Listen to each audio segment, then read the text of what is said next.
The all-new, new to Hyundai's lineup is the 2026 Ioniq 9. This is the full-size SUV here at Hyundai on an EV platform, everybody. This is not replacing the Palisade, and we're gonna go ahead and dive in here at Vagabond Builds with James and Sandu about this exact car. So we don't wanna waste your guys' time. Now, just don't forget to like and subscribe. We truly need and appreciate your guys' support. A shout out to Roseville Hyundai in Roseville, California, as well as if you have something for us to film, here's our email below. Email us, we'll talk details later. So what do we get on the 2026 Hyundai Ioniq 9? Well, you get an option of a rear-wheel drive, an all-wheel drive, and you get 5 different trim options. The entry-level trim will be the S, coming in at around 212 horsepower, and that is a rear-wheel drive only. Then you get the upgraded or the next 2 trims up, which is the SE and the SEL. That comes in the all-wheel drive, and that is a dual motor setup, and that is going to be coming in at a 303 horsepower. And then if you want to go more and your pockets allow you guys get the limited and the calligraphy option, and that is a performance upgrade on the motor system or the EV powertrain, and that's coming in at 422 horsepower. Now, I want to mention that the limited and your calligraphy are going to be your top trims. Those are going to be the most luxurious trims. This is what the front end looks like on this exact vehicle. Now, super futuristic, I have to say. We have the hazards and the signal lights, as well as daytime running lights. And we have a lot of high gloss black trim. LED projector headlights on the outer side. The inner are your high beams. And here, these pixeled design is your daytime running lights. Bumper sensors going across, as well as more pixels on that front end. And we have active air shutters down here for the bottom of the radiators. And yes, you still need active air shutters and radiators for EV, okay? 360 panoramic camera, and you got your bump or your crash warning sensors, things of that sort on the other side of this trim. Hopefully you guys can see that in the video.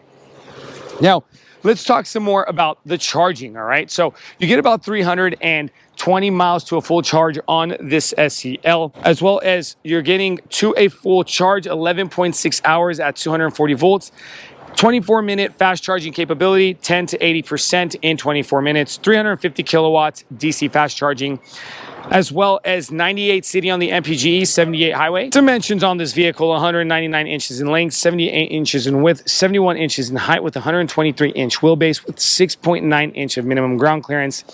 Now, towing, everyone, if you got the 2-wheel or rear-wheel drive, you're getting 3,500 pounds of max towing capacity.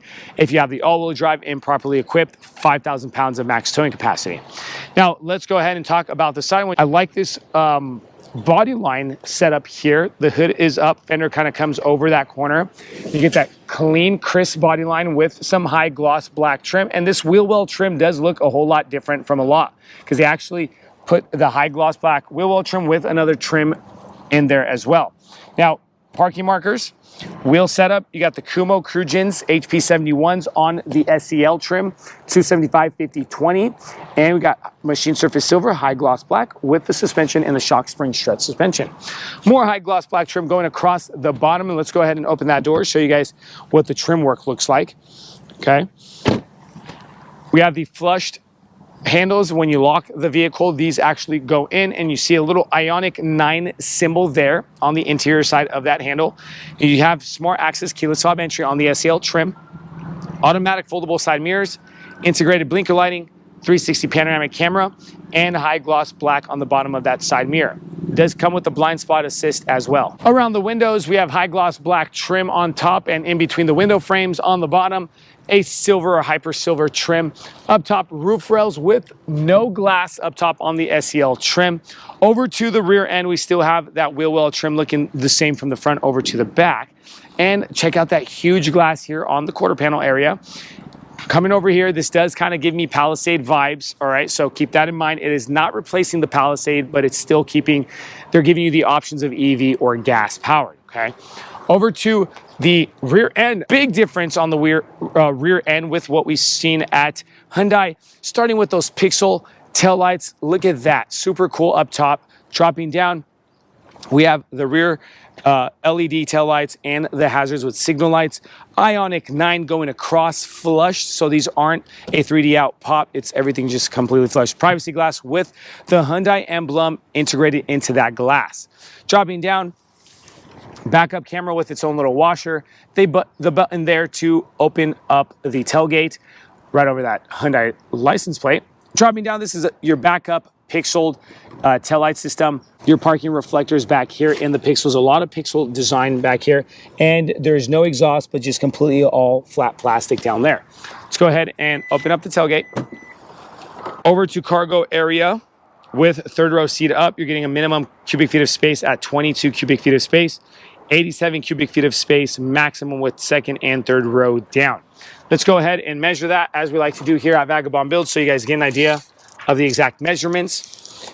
Right behind that third row is about 21 inches, about 1'9" Go ahead and drop that third row. It is a 50-50 percenter. Behind the second row is going to be about 4 feet or 4 feet 1 inch.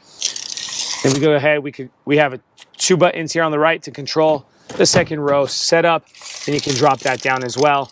And let's go over to about the center console area. Give and take about 88 to 89 inches, 7 feet 5 inches. Let's go ahead and go with the width.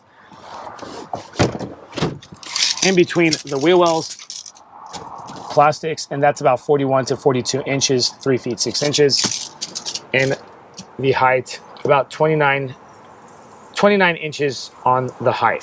Okay. On the left-hand side, we have a 12-volt outlet, a button here to close that tailgate, and some more cargo area for your personal belongings. And here's your trunk cover as well. All right. Now that we're pretty much done talking about the different trims, different powertrain options, as well as showing you guys the exterior of the SEL Ioniq 9 trim, over to the cargo, let's show you interior.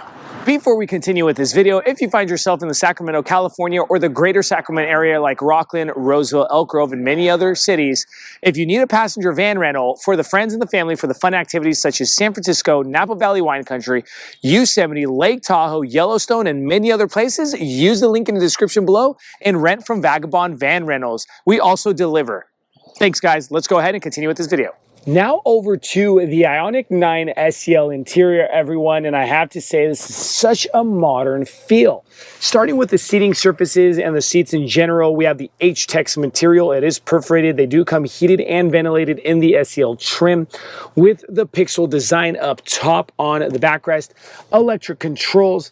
In front of that passenger seat, we have Ioniq 9 embroidered mats, non-lockable glove compartment that looks like that, and a little shelf there for your personal belongings.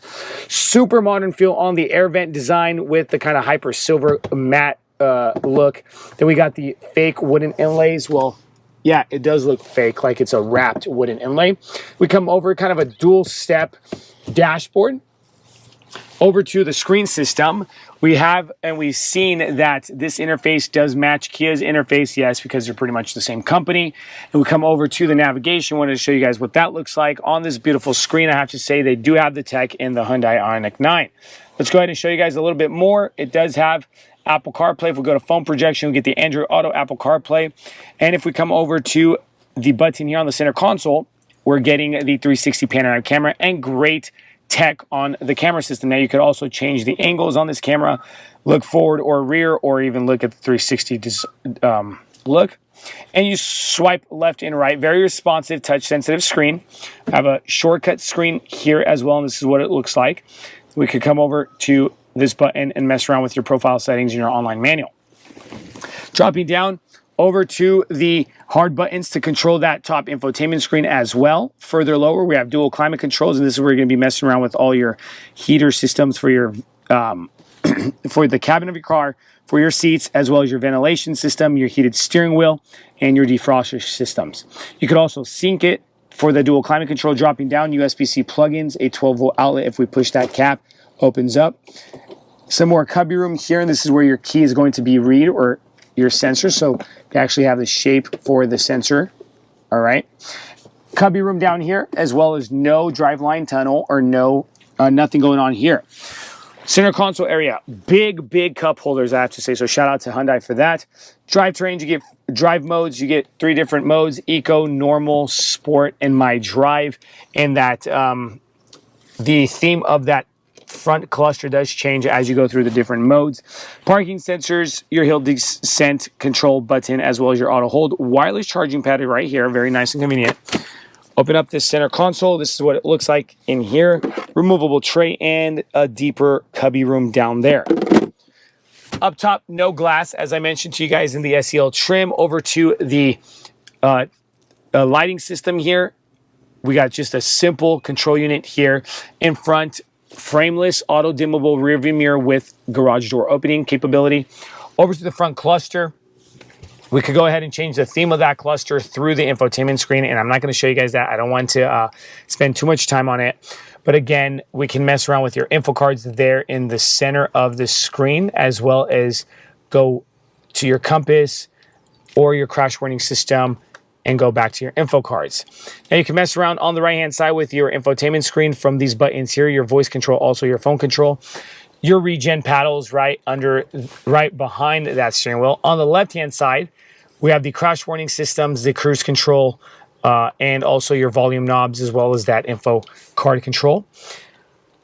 On the left-hand side of the steering column, signal lights with lighting system. On the right-hand side, you have the windshield wiper system, and we dropping down. Check this out. Your start-stop button with going in from parking, drive, neutral, and reverse. Okay. Further left on the dashboard, what do we got going on? We got some buttons going on there. An electric charging lid button where you open that up from the button inside. Press that button twice. You open up your front, as well as your tailgate button, traction control, and your lighting system for your dashboard, as well as your parking brake. Over to the door panel, very clean, modern look on the door panel. Kind of reminds me of some old handles in a different manufacturer. See if you guys can guess what these handles look like and in which car. Also, H-Tech wrapped armrests, window switches, and side mirrors. Dropping down, some more cubby room. Now that we're pretty much done with the front side, let's show you second and third row seating.